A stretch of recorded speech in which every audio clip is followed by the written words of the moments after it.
Hi there. In this quick video I'm going to show you how to repair the surround on a really old speaker. This thing is quite dried up and starting to crack, so if you continue to use a speaker like this you will damage it and need to recone it, and yeah, good luck finding a cone like this one, for example. So let's get to it.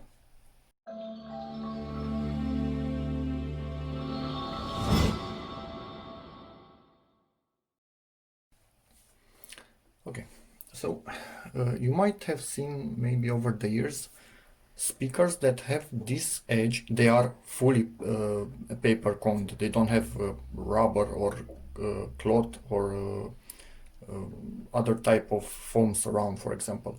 They are only paper, but this edge all around it's a bit darker. And sometimes if you put your finger on it, it's a bit tacky, just a little bit. You feel it a bit weird. So that is actually protection. That protection prevents it from fraying, cracking, and whatnot. Many speakers don't have it, sadly, and over time you can get problems like this. So what we can do if the speaker doesn't have it, use this particular thing, the foam guard edge sealer, surround sealer. It works for all types of speaker surrounds. It's from simplyspeakers.com, so go check them out. I've used it recently on speakers that had a really bad surround. It was rubber on cloth and it was dried up. I will link that video in the description so you can see how I did it there, and this thing has worked magic. It was perfect. And now I'm going to use on this particular speaker. If you have areas that actually, I don't know, are missing parts of the paper or something like that, don't do what I've seen others do and fix them on the outside. Put something like this with a tiny bit of this thing, but on the underside to cover that particular hole. Let it dry and then continue your work after it's dried up. Maybe even put a second layer of this thing on top of it. But don't do it on the outside of the speaker. Why would you do that when you can do it on the underside? But for me, these things, these cracks, are quite small, so I do not consider I need to fill them with something. I will put just this in them, let it dry, and then do it all around. In here again there is somebody poke a hole in it, but the material is still there, so if I go on the underside and push it slightly back in place, I can make sure there is no hole there. So for me it's decently simple, and at this point the only thing that I need to do, open this up.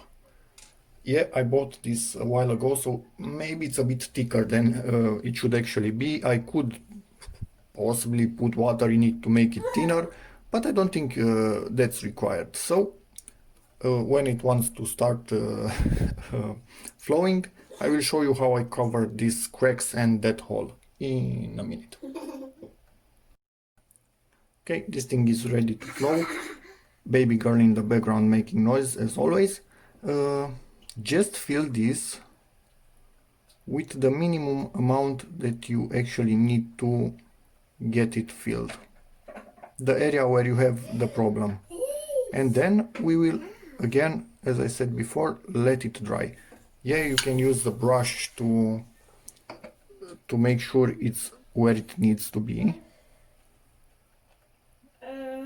and this is the wisest thing to do. Use the brush, so you don't need to put too much of it.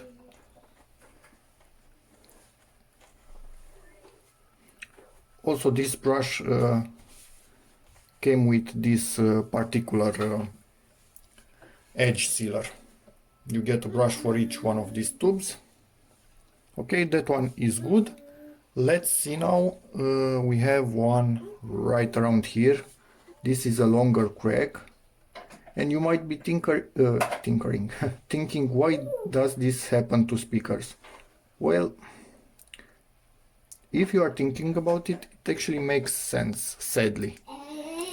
Uh, all the beating uh, takes place on this particular edge. The rest of the speaker is not that stressed. Maybe the spider underneath, but that one usually is some sort of cloth, so it's quite able to handle issues and take a lot of beating.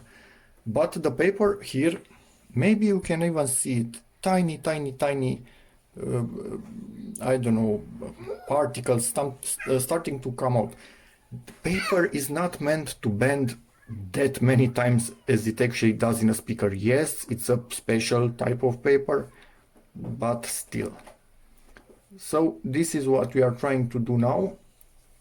Protect it with this sealer, which will actually,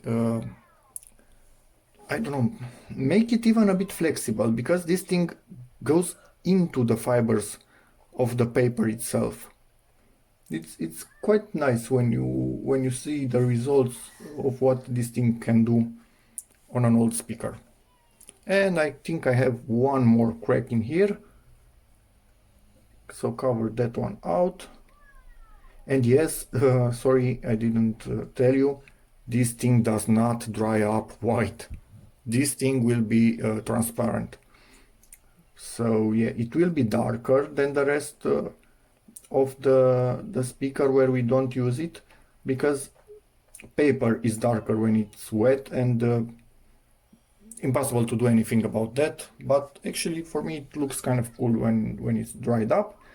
It will always remain flexible, this doesn't harden up, so it's perfect. Now just let this thing dry. And if you are thinking, what am I rotating this this thing on? Well, this is what I'm rotating it on. It's the spindle from a hard drive, which I transformed into a lazy Susan, I think it's the term for it, which helps a ton when working with round speakers. If they are oval, not so helpful, but anyway, still prefer it to have it on my workbench. And it's dried up, and let me just show you. You can see the edges are glued together now. Next, let's put some of this thing. Let's find my brush.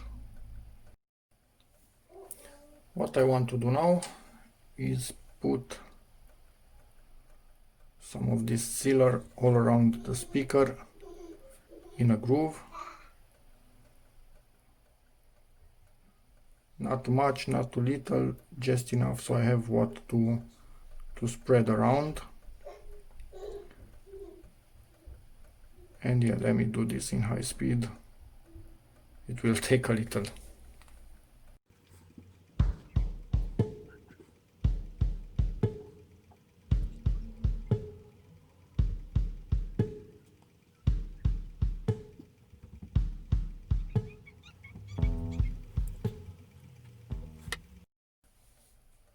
At this point, what you want to do is spread it all around the edge.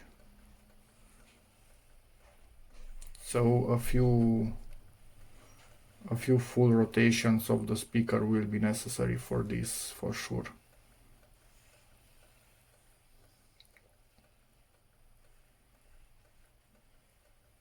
Again, let's do this in high speed, it will take a bit of time.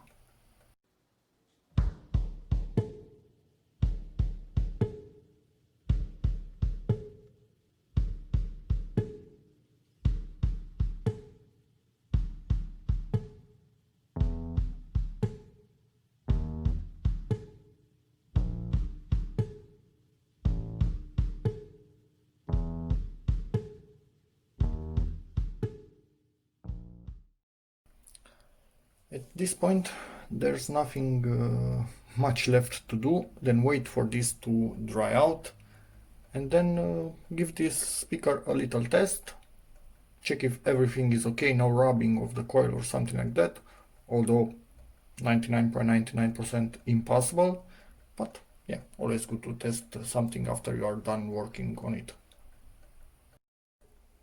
Ta-da! All dried up, a tiny bit tacky. That is how it will always remain, a tiny bit tacky. Maybe you can hear it. That is perfect and really flexible. So we have our excursion unaffected. It's perfect. Now, if you want, although the manufacturer of this particular thing, let me show it to you once again, MI1291, says that you only need one coat. If this thing is really weak, and I mean extremely weak, maybe put 2 coats. In my opinion, on this one, on mine, 1 coat is good enough. You can also, if you see damages on the back of it, not sure if I can actually show you anything in here, probably not. Let me just try and focus in there. Zero chances. Close up. Not really, maybe a bit. You can see there where we had the crack. You can still see through it because this thing is transparent, but the crack is covered, so no worries about that. You could actually potentially put a really thin coat also on the back in these areas. That depends on you if you will put that coat. Again, manufacturer says 1 coat on top, good enough. I did on another speaker video that I will link in the description. I also put a coat on the back of it and it actually was okay. So yeah, that's up to you. Anyway, for this particular speaker video, this is kind of finished. Really happy with the situation. This thing will work for many years now. If I wouldn't have done this 1 year, maybe 2 years, luckily, and then it would have fallen apart. So yeah, and there are substances, in case your cone itself is getting weak, you can put that on it and it will soak into the cone and make it really stiff and strong once again. But this particular one, as you can see, it's quite good. So the cone itself was really good, the edge was a problem.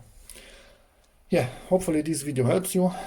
In which case, please give it a like, check out my other videos, and as always, see you in the next one. Bye. You know that I couldn't help myself and I also put a really light coat on the inside. So at this point, the paper on this thing, in my opinion, it's like a sandwich. With this on top, same thing on the bottom, this cannot break. But yeah, on the bottom it's a lighter coat. This thing, I don't know, for me, I think it actually improves bass response. I don't know, it just feels better. Impossible for me to put into words. It's, I don't know. Anyway, let's give it a quick test now. Okay, so let's play this thing. I will not get too loud with it. Hopefully you can get an impression on how it plays. For me it sounds really well in person. I have no idea how the camera will pick up the sound.